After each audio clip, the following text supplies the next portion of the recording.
Hello everyone. Burton academy Kangra की YouTube channel में आपका स्वागत है। मैं पंकज आज पॉलिटी के एमसीक्यू का सेकंड पार्ट लेकर आ रहा हूँ। और ये किसके एमसीक्यू में पार्लियामेंट टॉपिक के हैं। ओके, मैंने आपको बोला हुआ मैं 8+ इसके पार्ट लेके आऊँगा, तो ये हमारा दूसरा पार्ट है। और आई होप आपको ये वीडियो अच्छी लग रही होगी। और अगर आपको ये वीडियो अच्छी लग रही है तो इसको लाइक और शेयर जरूर करना। तो चलिए फिर बिना देरी करे हुए हम आज का सेशन है स्टार्ट करते हैं। देखते हैं आज कौन कौन से क्वेश्चन आए हुए हैं। और आप क्वेश्चन स्टार्ट करने से पहले मैंने आपको बोला हुआ आप 5 सेकेंड का पॉज करके खुद ही आंसर देने की कोशिश किया करो। ओके, तो चलिए फिर आज का हमारा फर्स्ट क्वेश्चन देखते हैं। हमारा आज का फर्स्ट क्वेश्चन बोला है, which one of the following office is held during the pleasure of the president of India.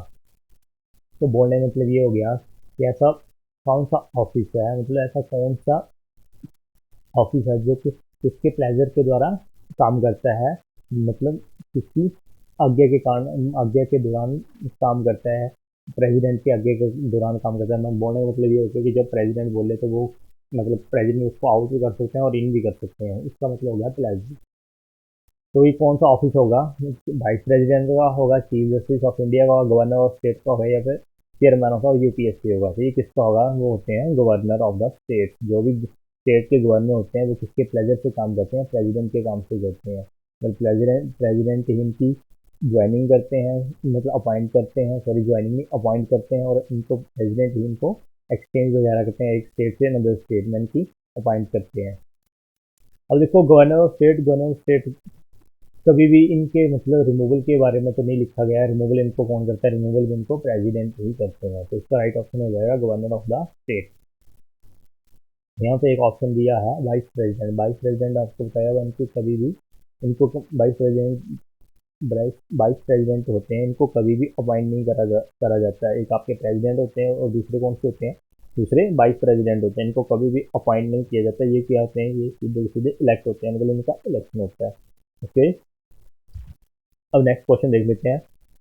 Next question बोला है, controller and auditor general of India is appointed by. तो जो आपका कैग है ये किसके द्वारा अपॉइंट किया जाता है? ये किसके द्वारा अपॉइंट किया जाता है? तो आपको पता है कंट्रोलर एंड ऑडिटर जनरल का काम क्या होता है। ये जितने भी आपके गवर्नमेंट के अकाउंट होते हैं उनको ऑडिट का काम किसका होता है? कैग का होता है। तो ये किसके द्वारा अपॉइंट किए जाते हैं? ये किए जाते हैं, ये भी प्रेसिडेंट ऑफ इंडिया के द्वारा ही अपॉइंट किए जाते हैं। और ये किस किसके अकाउंट ऑडिट करते हैं? ये आपके गवर्नमेंट ऑफ इंडिया मतलब सेंटर और स्टेट के जो भी अकाउंट है इनको ऑडिट करते हैं। नेक्स्ट क्वेश्चन है, all the executive power in Indian constitution are vested with. तो जो क्या क्वेश्चन में क्या बोला गया, जो एग्जीक्यूटिव पावर है इंडिया कॉन्स्टिट्यूशन की ये किसके पास होती है? मैंने आपको पहले ही बताया हुआ, जो कार्य प्रणाली बोलने मतलब ये हो गया कि जो भी कार्य प्रणाली है, कार्य प्रणाली की पावरें होती हैं, मतलब तो कार्य प्रणाली के अध्यक्ष कौन होते हैं? तो कौन होते हैं? ये होते हैं, कौन होते हैं? ये होते हैं प्रेसिडेंट। अगर इन्होंने पूछ लिया, मैंने आपको बताया हुआ कि जितने भी पहले काम कौन करता है, अगर पूछ लिया रियल एग्जीक्यूटिव अथॉरिटी कौन होती है? रियल एग्जीक्यूटिव अथॉरिटी होती है पीएम, प्राइम मिनिस्टर। पर अगर उन्होंने एग्जीक्यूटिव पूछा, एग्जीक्यूटिव अथॉरिटी कौन होती है? वो होती है प्रेसिडेंट। मतलब सिग्नेचर लास्ट में आपको मैंने बताया हुआ काम कौन करते हैं? Council of minister. Council of minister आपके प्राइम मिनिस्टर भी आ जाते हैं। ठीक है, तो प्राइम मिनिस्टर ही सारा सारा काम करते हैं, पर लास्ट में जो होते हैं, मतलब लास्ट के सिग्नेचर होते हैं, मतलब जिसके द्वारा आपका काम क्या हो जाता है, वो फाइनल हो जाता है, वो कौन करता है? वो प्रेसिडेंट करते हैं। तो एग्जीक्यूटिव पावर किसके हाथ में होती है? सारी सारी प्रेसिडेंट के हाथ में होती है, इसलिए इनको क्या बोलते हैं? Executive power Indian constitution. जिसका राइट ऑप्शन हो जाएगा option B, president. Next next next question क्या बोला, the impeachment process of president of India adopted from. जो हमने प्रेसिडेंट की इम्पीचमेंट, महाभियोग जिसको बोलते हैं हिंदी में, तो ये कहाँ से हमने अडॉप्ट करा हुआ है? देखो ये अपनी इम्पीचमेंट का आर्टिकल कौन सा है? इसका आर्टिकल दिया हुआ है, इसका आर्टिकल 61 है। 61 में प्रेसिडेंट की अपॉइंटमेंट में इम्पीचमेंट के बारे में लिखा हुआ है, किस तरह से इनका महाभियोग स्टार्ट होगा, किस तरह से नहीं होगा। ये मैं पहले आपसे जो फर्स्ट पार्ट लेके आया उसमें मैंने कंप्लीट बताया हुआ है। तो हमने आज ये दिखना है इंडिया वाले ने किस कंट्री को अडॉप्ट करा हुआ, तो ये किससे करा हुआ? यूएसए से करा हुआ है। ठीक है, तो इसका राइट ऑप्शन हो जाएगा अमेरिका। नेक्स्ट क्वेश्चन है, इन पॉकेट बेटो the president of India can be avail from how much duration. जब प्रेसिडेंट आपके पॉकेट विंडो यूज करते हैं तो उसकी ड्यूरेशन इसका समय कितना होता है, ड्यूरेशन कितनी होती है। देखो, अब देखो आपको पता है बिल, बिल क्या होता है, एक प्रपोजल होता है। जब इसको क्या कर देते हैं हम, अब इस पे डिस्कशन हो जाए सदन में तो इसको क्या बोलते हैं, मोशन। आपको पता है आपका जो बिल आता है सदनों में आता है, दो सदन होते हैं, लोकसभा और राज्यसभा होती है, ठीक है। जब आपके बिल इन दोनों सदनों से पास हो जाते हैं तो किसके पास जाते हैं, ये जाते हैं प्रेसिडेंट के। अब देखो एक बिल आ गया, ठीक है। अब बिल आपका वो एक्ट कब बनेगा, विधेयक कब बनेगा, जब प्रेसिडेंट की यस या नो होती है, ठीक है। और मान लो कोई बिल आ गया, लोकसभा और राज्यसभा दोनों सदनों से पास हो गया, फिर ये लास्ट में किसके पास जाता है, प्रेसिडेंट के पास। यस या नो करने के लिए प्रेसिडेंट के पास जाता है। और यहाँ पे आपको जब प्रेसिडेंट यस या नो, अगर आप प्रेसिडेंट आपके यस या नो कर दें तो यहाँ पे मतलब इस बिल पे प्रेसिडेंट कब वीटो यूज करते हैं, यस या नो पे आपकी प्रेसिडेंट वीटो यूज करते हैं। यस कर दिया तब तो चलो बिल क्या बन गया, वो एक्ट बन गया। नो कर दिया तो उन्होंने क्या कर दिया, मतलब वो बिल आपका कैंसिल हो गया। अगर मान लो यहाँ पे जवाब ही नहीं दिया, ना यस दिया ना नो दिया, तो उसको क्या बोलते हैं, उसको बोलते हैं पॉकेट बिट। तो इसका राइट ऑप्शन हो जाएगा। अब देखो इसका कोई भी डेफिनेट पीरियड नहीं होता है, इसमें डेफिनेट पीरियड नहीं बताया, एक मंथ के लिए, एक साल के लिए, कोई टाइम पीरियड नहीं बताया। तो इसका क्या हो जाएगा, आंसर हो जाएगा इनडिफिनाइट पीरियड, मतलब इन्फिनिटी टाइम हो गया, ठीक है। जब कब भी इसका कोई टाइम नहीं होगा जब इसमें प्रेसिडेंट ने क्या कर लिया, पॉकेट विंडो यूज कर ली। ओके, तो इसका राइट ऑप्शन होगा option D is the right answer. Next है आपका क्वेश्चन है, consider the following statement regarding the vice president of India. किसके बारे में स्टेटमेंट दे रही है, जो आपके भारत के उप उपराष्ट्रपति हैं उनके बारे में स्टेटमेंट देंगे, आपको बताना है। और क्या बताना है, चलो पहले स्टेटमेंट देख लेते हैं। फर्स्ट स्टेटमेंट में क्या बोला गया है, the vice president is elected by the electoral college consisting of the all member of the both house of the parliament। Statement तो बिल्कुल सही है आपकी। क्या बोला हुआ है, जो प्रेसिडेंट जो है, सॉरी वाइस प्रेसिडेंट है, elected by the electoral college होता है, consist of the all member. All member क्या हो गया है, ऑल मेंबर बोलने का मतलब यहाँ पे, और क्या ऑल मेंबर का बोलने का मतलब होता है जो सदन के होते हैं आपके, इलेक्टेड मेंबर भी होते हैं और साथ में नॉमिनेटेड मेंबर भी होते हैं। इलेक्टेड और नॉमिनेटेड मतलब दोनों, यहाँ पे ऑल की जगह एग्जामिनर आपको इलेक्टेड मेंबर भी लिखता है और साथ में नॉमिनेटेड मेंबर भी लिखता है। ऑल मतलब दोनों आगे, इलेक्टेड और nominated member of the both house of the parliament, मतलब सदन के बोथ हाउस की जगह आपको क्या भी आ सकता है, यहाँ पे पार्लियामेंट की जगह आपको लोकसभा और राज्यसभा भी आ सकता है। तो ये आपका सही हो गया, जो प्रेसिडेंट उपराष्ट्रपति के इलेक्शन में आपके दोनों सदनों के आपके इलेक्टेड मेंबर भी वोट करते हैं, साथ में नॉमिनेटेड मेंबर भी वोट करते हैं। दूसरी स्टेटमेंट में क्या बोला गया है, the constitution is silent about a person who is the duties of the vice president during the period of vacancies.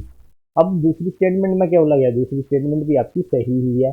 दूसरी स्टेटमेंट में क्या बोला गया है, जो आपके क्या बोला गया है, ड्यूरिंग द वैकेंसी, जब आपके मान लो वाइस प्रेसिडेंट के आपके अब्सेंट है तो आपकी इनकी जो कॉन्स्टिट्यूशन है, चुप्पी मतलब इसकी जो पर्सन है इसकी ड्यूटी पे चुप्पी यहाँ चुप्पी का बोलने में साइलेंट का मतलब ये हो गया कि देखो मैंने आपको पहले बताया हुआ, ठीक है, जो वाइस प्रेसिडेंट जो होते हैं, ठीक है, इनको जो एज ए सैलरी जो मिलती है वो किससे मिलती है, चेयरमैन ऑफ द राज्यसभा, ठीक है। कॉन्स्टिट्यूशन पोस्ट मतलब कॉन्स्टिट्यूशन पोस्ट जो है इनकी किसकी है, चेयरमैन ऑफ द राज्यसभा है, ओके, ना कि वाइस प्रेसिडेंट की है। वाइस प्रेसिडेंट का काम क्या होता है, जब माना आपके राष्ट्रपति के एब्सेंट हो तब आपके जो उपराष्ट्रपति हैं एज अ वर्क काम कैसे करेंगे, राष्ट्रपति की जगह ही काम करेंगे जैसे राष्ट्रपति करते हैं। तो मतलब बोलने का मतलब ये हो गया कि वाइस प्रेसिडेंट का और कोई काम नहीं होता। तो ये आपका बिल्कुल सही है। जब वो वाइस प्रेसिडेंट अब वैकेंसी मतलब इनकी वैकेंसी हो तो कोई भी मतलब काम नहीं होता, तो बिल्कुल सही है। अगर मान लो अगर ये आप जैसे हम छुट्टी पे हैं तो इनकी जगह ये चेयरमैन ऑफ राज्यसभा होते हैं, तो उनकी राज्यसभा के चेयरमैन कौन बनेंगे, तो वो बनते हैं डिप्टी चेयरमैन बनते हैं, ओके। जो राज्यसभा के डिप्टी चेयरमैन होंगे वो चेयरमैन बन जाएंगे, पर जो उपराष्ट्रपति है वो क्या है, इनकी पीरियड ऑफ वैकेंसी इनकी साइलेंट, मतलब कॉन्स्टिट्यूशन में इसके बारे में कुछ नहीं लिखा हुआ, ये बोला हुआ है सीधा सीधा, ठीक है। ड्यूटी जब प्रेसिडेंट आपके वाइस प्रेसिडेंट एब्सेंट होते हैं तो इनकी जो period of constitution is silent about the person who is the duty of the president during the period of vacancy, okay. मतलब दोनों की दोनों स्टेटमेंट आपकी सही हैं, both statement are correct, both 1 and 2 are correct. Next question देख लेते हैं। नेक्स्ट क्वेश्चन में क्या बोला गया, how many maximum term a person can serve a prime minister. जो आपका प्रधानमंत्री है वो कितने टाइम तक सर्व कर सकता है, कितनी टर्में होनी चाहिए उसकी, 3, 5 या 9 लिमिट। जब देखो आपको बताइए इसकी कितनी 9 लिमिट होती है, 9 लिमिट मतलब कोई लिमिट नहीं है जब तक रहे, जब तक ये अपनी कंट्री को सर्व कर सकते हैं। जैसे आपका पंडित जवाहरलाल नेहरू है, ये अब नाउ डेज अब तक ये सबसे ज़्यादा सर्विंग प्रेसिडेंट है, ठीक है। 16 ईयर तक इन्होंने क्या करा हुआ है, प्रधानमंत्री बने हुए हैं, ओके। इसका आंसर हो जाएगा 9 लिमिट। नेक्स्ट क्वेश्चन है, under the administration of which one of the following is the department of atomic energy. जो आपकी department of the atomic energy है, ये किसके अंडर होती है, ये किसके अंडर होती है, प्राइम मिनिस्टर ऑफिस के अंदर होती है, कैबिनेट सेक्रेटरी, या फिर मिनिस्ट्री ऑफ पावर, या फिर ministry of science and technology. ये किसके अंडर होती है, सीधी सीधी पहले तो आपको पहले होता था प्राइम मिनिस्टर ऑफिस होता था, अब तो आपको पता ही है डिपार्टमेंट ऑफ एटॉमिक एनर्जी है किसके, ये सीधी सीधी प्राइम मिनिस्टर के अंदर होती है। डायरेक्ट प्राइम मिनिस्टर ऑफिस नहीं होगा, सीधा सीधा प्राइम मिनिस्टर के अंदर ही होती है, ठीक है। पर इसमें दिया हुआ प्राइम मिनिस्टर ऑफिस दिया होता है, यहाँ पे हम टिक किसको करेंगे, प्राइम मिनिस्टर ऑफिस करेंगे, ओके। इसका राइट ऑप्शन हो जाएगा, option is the A right option. अब नेक्स्ट क्वेश्चन में क्या दिया हुआ है, the attorney general of India is appointed by. जो अटॉर्नी जनरल ऑफ इंडिया है, ये किसके द्वारा अपॉइंट किए जाते हैं, तो ये किसके द्वारा अपॉइंट किए जाते हैं। सबसे पहले तो इनका आर्टिकल बताया हुआ है, इनका आर्टिकल कितना होता है, 76 होता है, ओके। और ये इनका काम क्या होता है, इनको काम क्या होता है, ये क्या गवर्नमेंट को लीगल एडवाइस देते हैं। मतलब गवर्नमेंट का कोई भी आपका गवर्नमेंट के ऊपर कहीं भी सिविल केस चला हुआ तो इसको हैंडल कौन करेगा, ये आपके अटॉर्नी जनरल ही करते हैं, ओके। तो ये क्या बोला गया आगे, इनकी अपॉइंटमेंट कौन करता है, तो इनकी अपॉइंटमेंट कौन करता है, और ये कौन सा, ये होते कौन है, ये आपके फर्स्ट लॉ ऑफिसर होते हैं ऑफ इंडिया, मतलब इंडिया के क्या फर्स्ट लॉ ऑफिसर होते हैं, ठीक है। तो ये इनको अपॉइंट कौन करता है, इनको अपॉइंट करता है the president of India. Next क्या बोला गया, which non member can participate in the business of either house of the parliament. ऐसा कौन सा पार्टी मतलब मेंबर है, वो क्या कर सकता है, सदन के हाउस हैं लोकसभा राज्यसभा, इनमें नॉन मेंबर है वो पार्टिसिपेट कर सकता है। कौन सा नॉन मेंबर है, मैं नॉन मेंबर बोलने का वो पार्लियामेंट का मेंबर नहीं है, मतलब क्या नहीं है, वो एक सांसद नहीं है, पर फिर भी वो पार्लियामेंट में पार्टिसिपेट कर सकता है। उसको बोलने का हक होता है, और उसको बोलने का तो उसको वहाँ पे बैठने का हक होता है, स्पीच दे सकता है वो, किसी को राय दे सकता है, किसी की राय ले सकता है। और सिर्फ उसको एक काम नहीं कर सकता है वो सदन में, दोनों सदनों में वो क्या नहीं कर सकता, वो सिर्फ वोटिंग नहीं कर सकता है। तो वो ऐसा कौन सा नॉन मेंबर है, वो है आपके अटॉर्नी जनरल ऑफ इंडिया। यही आपके अटॉर्नी जनरल ऑफ इंडिया है, वो सदन में बैठ सकते हैं, लीगल एडवाइस दे सकते हैं, और ये गवर्नमेंट के सिविल केसेस सारे के सारे हैंडल करता है, ओके। तो इसका राइट ऑप्शन हो जाएगा option C, attorney general of India. Next आपका, who is the supreme commander in chief of defence force of the country. तो सुप्रीम कमांडर बताना आपको, जो चीफ ऑफ डिफेंस फोर्सेज के हैं कंट्री के, कौन होते हैं कमांडर, सुप्रीम कमांडर होते हैं। अब यहाँ पे बोला चीफ ऑफ डिफेंस फोर्सेज कौन कौन सी हैं यहाँ पे, जो आपकी तीन डिफेंस फोर्सेज है, एक आर्मी हो गया, एक नेवी हो गया, और एक एयरफोर्स हो गया। ये आपकी सारी की सारी क्या है, डिफेंस फोर्सेज है। ये तीन होती है सिर्फ डिफेंस फोर्सेज, बाकी जो होती हैं आपकी जो एसएसबी, बीएसएफ, सीआरपीएफ वगैरह, वो कौन होती है, वो होती है पैरा मिलिट्री फोर्सेज होती हैं। वो डायरेक्ट किसके अंदर होती हैं, वो सीधी सीधी होम मिनिस्टर के अंदर होती हैं, ओके। तो यहाँ पे पूछा हुआ जो आपकी ये तीनों फोर्सेज हैं कि इनके सुप्रीम कमांडर कौन होते हैं, तो इनके सुप्रीम कमांडर कौन होते हैं, इनके होते हैं प्रेसिडेंट। तो प्रेसिडेंट के अंदर ही होती हैं सारी की सारी, ये सारी की सारी तीनों की तीनों फोर्सें, इनका सुप्रीम कमांडर कौन होता है, प्रेसिडेंट होते हैं। नेक्स्ट क्वेश्चन दिया हुआ है, the attorney general of India has the power to appear. बोलने का मतलब ये हो गया, जो आपके अटॉर्नी जनरल हैं इनकी पावर कहाँ कहाँ तक अपेयर होती है। एनी सेशन कोर्ट होती है, हाई कोर्ट होती है, सुप्रीम कोर्ट होती है, एनी कोर्ट ऑफ लॉ होती है। बोल मतलब आपके अटॉर्नी जनरल जो होते हैं, जो अगर मान लो गवर्नमेंट पे केस चला हुआ तो ये किस किस कोर्ट में ये सुन सकते हैं, सुप्रीम कोर्ट में सुन सकते हैं, कहीं बार भी सुन सकते हैं। तो देखो गवर्नमेंट पे कहीं पे भी केस चलेगा तो वो उसको हैंडल कौन करता है, ओनली सिविल केसेस, तो वो कौन हैंडल करता है, अटॉर्नी जनरल करते हैं, ठीक है। अब देखो मान लो आपकी गवर्नमेंट है सेंटर वाली, दिल्ली में बैठी हुई है, ठीक है, मान लो, और केस चल पड़ा केरला में, तो आपकी गवर्नमेंट में मान लो कि डिफेंस मिनिस्टर को लेकर चलते हैं, ठीक है, मान लो उन पे केस कर दिया किसी ने, वहाँ कहाँ पे करा हुआ, जाके केरला में करा हुआ है, ठीक है। तो डिफेंस मिनिस्टर आपके इतने तो वो यानी उनको और भी कई काम होते हैं, तो वो केरला तो जाएंगे नहीं, तो उनको उनके जो भी केस होगा उनको हैंडल कौन करेगा, वो करते हैं अटॉर्नी जनरल ऑफ इंडिया। तो बोलने का मतलब आपका कोई भी केस है उसको हैंडल कौन करता है, अटॉर्नी जनरल करता है, एनी कोर्ट ऑफ लॉ।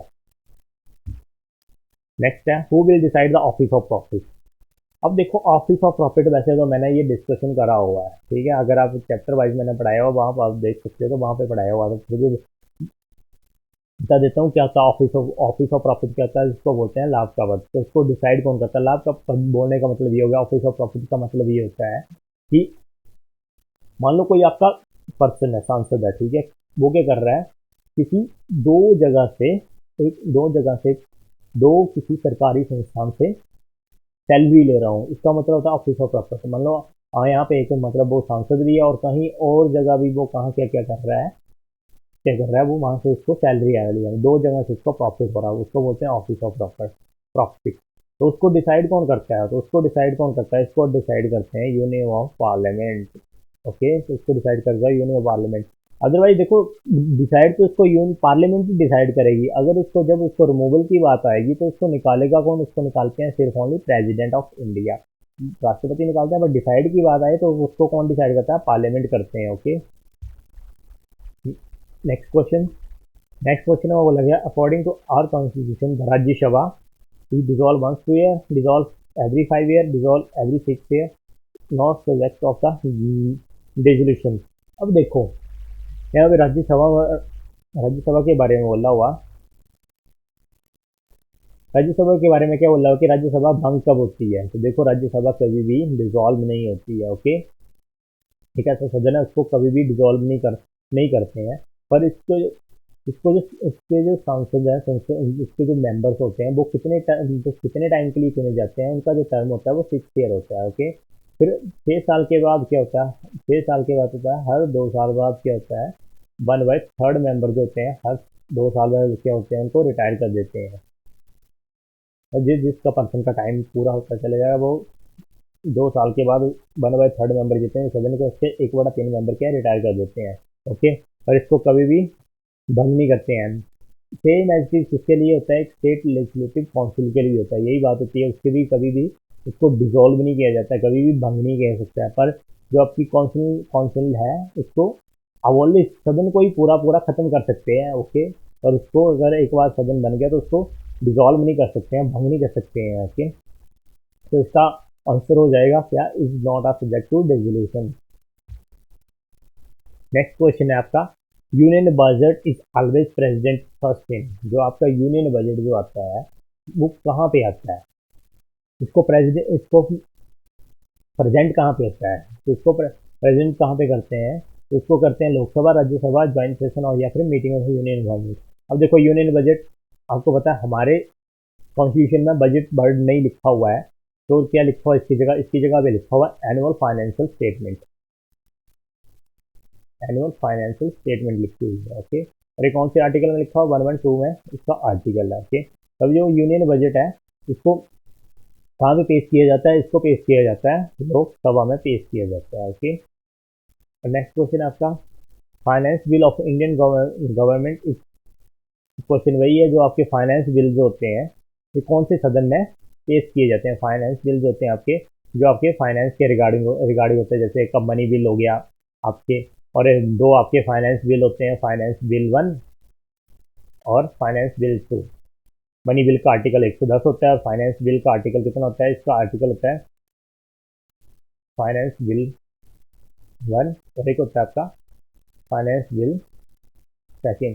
देखो फाइनेंस बिल का जो आर्टिकल जो होता है वो 117 क्लॉज 1 होता है और फाइनेंस बिल का आर्टिकल 117 क्लॉज 3 होता है। ओके, और देखो ये जो इनको पेश कहाँ पे किया जाता है? तो आपका जो होता है लोकसभा, और लोकसभा को क्या बोलते हैं? लोअर हाउस बोलते हैं। तो इसका राइट ऑप्शन हो जाएगा लोअर हाउस। नेक्स्ट क्वेश्चन देख लेते हैं, the speaker of Lok Sabha can be remove from his office before the expire of his term. जो आपके लोकसभा स्पीकर हैं उनको अगर रिमूव करना हो तो उनको किस तरह से करेंगे? By the president on the recommendation of prime minister if the Lok Sabha pass a resolution of this effect, या फिर Lok Sabha and prime minister so decided if the both house of the parliament pass a resolution to effect. आप देखो speaker of Lok Sabha मैंने आपको पहले ही बताया हुआ, कभी पूछा जाए कौन सी मेजोरिटी से इनका बिल पास होता है रिमूव करने के लिए, तो वो हमेशा कौन सी होती है? कौन सी मेजोरिटी होती है? Effective majority. अब मैंने बताया हुआ इफेक्टिव मेजोरिटी क्या होती है आपकी, मान लो किसी सदन के आपके 100 मेंबर है, ठीक है, उसमें से आपके 100 मेंबर सदन के हैं, ठीक है, और आपको मान लो कोई आप इस सदन के आपके 20 मेंबर हैं, वो मतलब अब्सेंट है। अब्सेंट का रीजन कुछ भी हो सकता है, वो बीमार है, ठीक है, कुछ भी हो सकता है, पर वो अब्सेंट हो गए हैं, ठीक है, बीमार है, कुछ भी हो। तो आप कितने बच गए, आपके टोटल मेंबर कितने रह गए हैं, आपके 80 मेंबर रह गए हैं, ठीक है। अब तो 80 का 50% प्लस वन होता है, 80 का 50% प्लस वन होता है, वो कितना हो गया, 41 हो गया, ठीक है। तो इसको बोलते हैं इफेक्टिव मेजोरिटी, ठीक है। तो इसको जो आपको पता है, लोकसभा जो स्पीकर, अब क्या करें, स्पीकर ऑफ लोकसभा इनको रिमूव कर रहे हैं, ठीक है। तो अब देखो ये लोकसभा के चेयरमैन होते हैं, ठीक है। तो जो आपका रेजोल्यूशन जो होगा वो कहाँ से पास होगा, वो कौन से होगा, लोकसभा से होगा, और कौन से साथ में, इफेक्ट मतलब इफेक्टिव मेजोरिटी। तो इसका राइट ऑप्शन है option D is the right answer. Next question आपकी कुछ कमेटीज दी हुई हैं और इनकी हमने क्या करनी है, मैचिंग करनी है, लिस्ट 1 और लिस्ट 2। अब देखो पहली दी हुई है public account committee, public account committee pact, और एक आपकी साथ में कौन सी होती है, आपकी एस्टीमेट कमेटी होती है। पब्लिक अकाउंट कमेटी में कितने मेंबर होते हैं आपके, इसमें कितने होते हैं आपके, पब्लिक अकाउंट में 22 मेंबर होते हैं, ठीक, ओके। 15 आपके लोकसभा से होते हैं और आपके 7 होते हैं राज्यसभा से होते हैं। और ये कमेटी कौन सी होती है, ये आपकी फाइनेंशियल कमेटी होती है। तो कौन सी कमेटी होती है आपकी, इसका ऑप्शन हो जाएगा 3, फाइनेंशियल कमेटी। फाइनेंस के रिगार्डिंग जो भी काम करती है तो आपकी हो गई फाइनेंशियल कमेटी होगी। नेक्स्ट आपकी कमेटी ऑफ पेटिशन। अब कमेटी ऑफ पेटिशन क्या होती है, सबसे पहले तो इसमें मेंबर पूछे जाए तो इसके मेंबर होते हैं आपके 15 मेंबर होते हैं, ओके, और 15 के 15 आपके लोकसभा से होते हैं, पेटिशन जो भी होती है, ठीक है। और ये कमेटी जो होती है, ये कौन सी कमेटी होती है, इनको क्या बोलते हैं, इनको बोलते हैं, ये आपकी फंक्शनल कमेटी होती है। कौन सी होती है, फंक्शनल कमेटी होती है। तो इसका ऑप्शन हो जाएगा 4। नेक्स्ट आपका ज्वाइंट कमेटी होगा स्टॉक मार्केट स्कैम। अब देखो यहाँ पे क्या बोला हुआ है, स्कैम की बात करी हुई है। देखो स्कैम आपको पता है कि जब कोई सिचुएशन ऐसी बन जाए जब आपकी कमेटियों की फॉर्मेशन करनी पड़ती है, ठीक है, फिर उसके बाद इन कमेटियों को कर देते हैं, अबॉलिश कर देते हैं, खत्म कर देते हैं। तो ये कब बनाते हैं, जब इनकी जरूरत पड़े। तो इनको क्या बोलते हैं, इनको बोलते हैं एडहोक कमेटी। एडहोक का मतलब यही होता है कि जब मतलब फॉल्स, तो मतलब इसका क्या हो जाएगी, कमेटी मैच करेगा 1। नेक्स्ट आपका डिपार्टमेंट कमेटी। डिपार्टमेंट कमेटी मतलब बोलने का मतलब कितना हो गया इसका, स्टैंडिंग कमेटी, डिपार्टमेंटल कमेटी। तो इसका क्या हो जाएगा 3 for burn 2 is the right option. Next question में क्या बोला गया, व्हाट इज जीरो हावर। अब जीरो हावर क्या क्या चीज़ है आपकी जीरो हावर। जीरो हावर पहले तो आपको पता होना चाहिए इसको। ये आपका सदन का टाइम होता है, और ये कब आता है, ये हमेशा जब आपका क्वेश्चन हावर चलता है उसके 1 घंटे के बाद होता है, ओके। अब जीरो हावर के टाइम कितना होता है, इसका टाइम काफ़ी बार पूछा गया है। टाइम इसका होता है 30 मिनट होता है, ओके। कितना होता है 30 मिनट। और ये कितने आपके 1 बजने से पहले पहले इसको क्या ख़त्म करना पड़ता है। मतलब 12 बजे से स्टार्ट हो सकता है, बोलने का मतलब 12 बजे के बाद स्टार्ट होता है, और 1 बजे से पहले पहले ये ख़त्म करना पड़ता है, ओके। और इसकी टाइम पूछा जाए तो टाइम कितना होता है, 30 मिनट होता है, ठीक है। ये किस तरह से आ सकता है, मान लो 12:20 पे स्टार्ट हुआ, 12:30 पे स्टार्ट हुआ, मतलब 1 बजने से पहले पहले इसको ख़त्म करना पड़ता है। और इसका टाइम पीरियड जो होता है 30 मिनट होता है, और ये क्वेश्चन हावर के बाद स्टार्ट होता है, ओके। और इसमें डिस्कशन क्या करते हैं, इसमें डिस्कशन ये होता है कि आपके मान लो कंट्री में कोई ऐसी सिचुएशन बन जाए, कोई भी आपकी कंट्री में कोई ऐसी सिचुएशन बनी है, वो डिस्कशन करना इंपॉर्टेंट होती है। मतलब कोई इंपॉर्टेंट काम होता है, कुछ भी पड़ा हो, मतलब मान लो देश में कोई इमरजेंसी चली हो, इमरजेंसी तो क्या बोल सकते हैं, कोई आपकी महामारी फैल गई है, कोई भी आपका हेल्थ इशू है, सैनिटेशन इशू है, कुछ भी आ गया, ठीक है। तो वो किसमें डिस्कशन करते हैं, जीरो हावर में डिस्कशन करते हैं। तो इसका राइट ऑप्शन हो जाएगा क्या होगा, when matters of utmost importance are raise. इसका राइट ऑप्शन होगा option D is the right answer. Next question है आपका, a bill presented in parliament became an act after. अब क्या बोला गया है, जो आपका सदन में जो बिल आता है वो एक्ट कब बनता है पार्लियामेंट में। देखो जब भी बिल आता है, मैंने आपको बोला हुआ है, पहले 5 सेकेंड का पॉज ले लेना, खुद क्वेश्चन आंसर देने की कोशिश करना, उसके बाद आपका आंसर सुनना।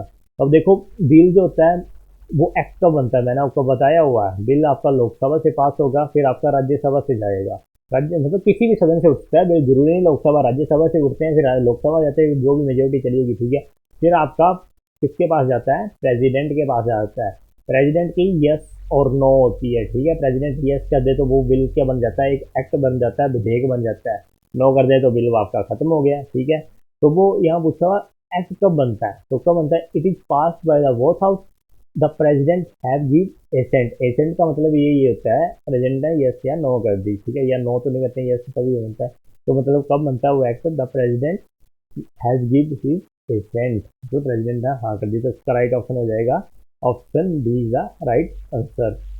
अब नेक्स्ट क्वेश्चन क्या दिया हुआ है, नेक्स्ट क्वेश्चन में क्या दिया हुआ, but does respite mean in term of the power granted to the president. अब यहाँ पे क्या दिया हुआ, प्रेसिडेंट की पावरें दी हुई हैं, और पावर में क्या दिया हुआ है, जो प्रेसिडेंट की रिस्पाइट पावर होती है उसके बारे में बोला हुआ है। अब देखो प्रेसिडेंट की पावरें मैं यहाँ आपको बता देता हूँ, मैंने वैसे प्रेसिडेंट के टॉपिक में पढ़ाई हुई है पावरें सारी सारी, ठीक है।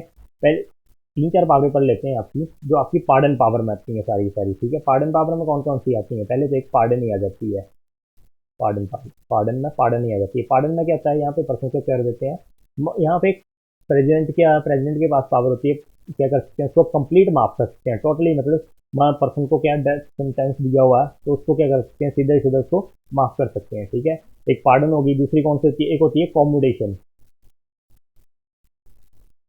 कॉमोडेशन में क्या होता है, ये प्रेसिडेंट की पावर होती है जब किसी पर्सन ने क्राइम करा हो।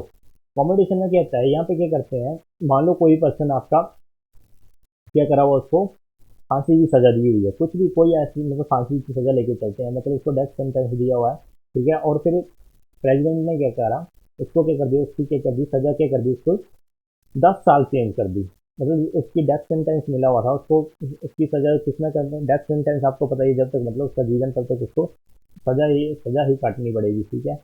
तो उसकी सजा को क्या कर दिया उन्होंने, प्रेसिडेंट ने 10 साल में कन्वर्ट कर दिया। तो यहाँ पे क्या क्या हो गया, साथ साथ में जो सजा उसका क्या हो गया, करेक्टर भी चेंज हो गया। तो पहले उसको डेथ सेंटेंस मिला हुआ था, अब उसकी जो सजा उसके 10 साल में चेंज होगी, तो उसका सजा का क्या हो गया, सजा का साथ साथ में करेक्टर भी चेंज होगा, उसको बोलते हैं कॉमोडेशन।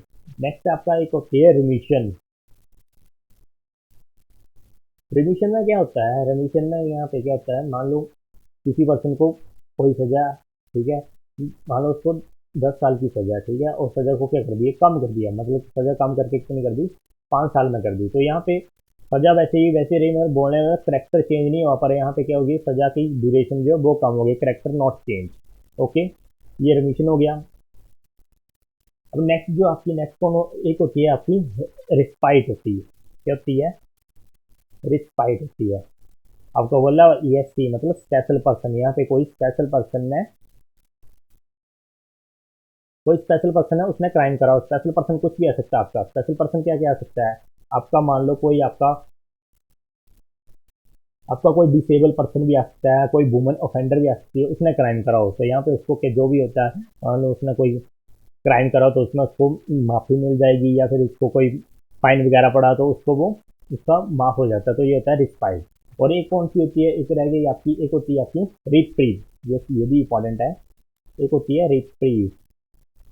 रिप्रीव में क्या होता है, यहाँ पे रिप्रीव में होता है, यहाँ पे बोलने मतलब ये होता है कि जब भी रिप्रीव में एक स्पेशल स्पेशल के लिए होती है, मान लो कोई पर्सन है, उसको फांसी की सजा हुई है और उसने प्रेसिडेंट के पास अपनी सजा माफ करने के लिए क्या दी हुई है, उसने एप्लीकेशन दी हुई है, और उसको मान लो फांसी होने वाली है, तो जब फांसी उसको तब तक नहीं होगी जब तक प्रेसिडेंट की यस या नो ना आए, तब तक उसको फांसी नहीं होती, तो उसको बोलते हैं रिप्रीव। ओके, अब मैंने समझा दी लगभग सभी। अब देख लेते हैं क्या क्या बोला, what does the respite mean in term of the power granted to the president. President respite, respite मैंने यही वर्ड उठाया हुआ, रिस्पाइट मतलब ESP, मतलब कोई स्पेशल पर्सन होगा, उसने क्राइम करा होगा। The basic punishment remain the same but the duration ये नहीं होगा, the presence of special circumstances, तो ये स्पेशल सर्कमस्टांसेस आ गया, लाइक फिजिकल है disability, president can be a law lesser sentence than the one that the original granted. तो yes इसका ऑप्शन हो जाएगा, सीधा सीधा क्वेश्चन निकल आया आपका, B answer is the right answer.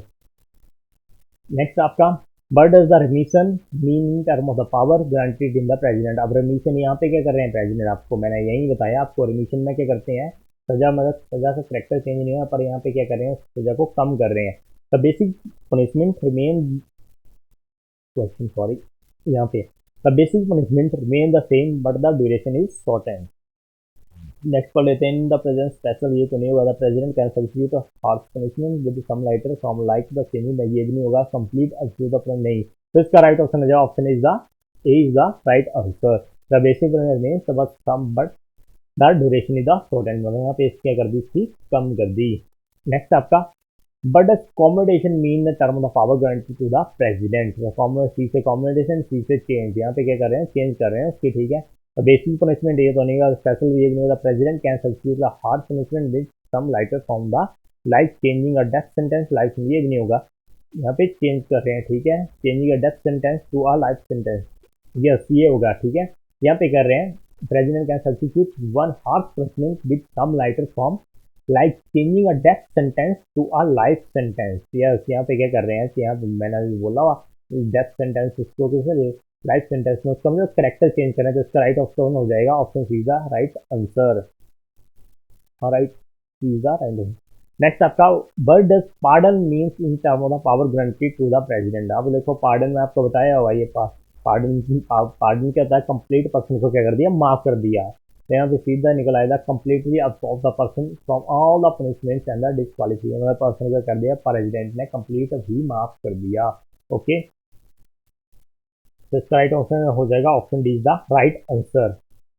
अगला आपका what does the reprieve mean in term of power granted to the president. अब रिप्रील में क्या होता है, आपको बताया हुआ मैंने, प्रेसिडेंट के क्या कर रहे हैं यहाँ पे कि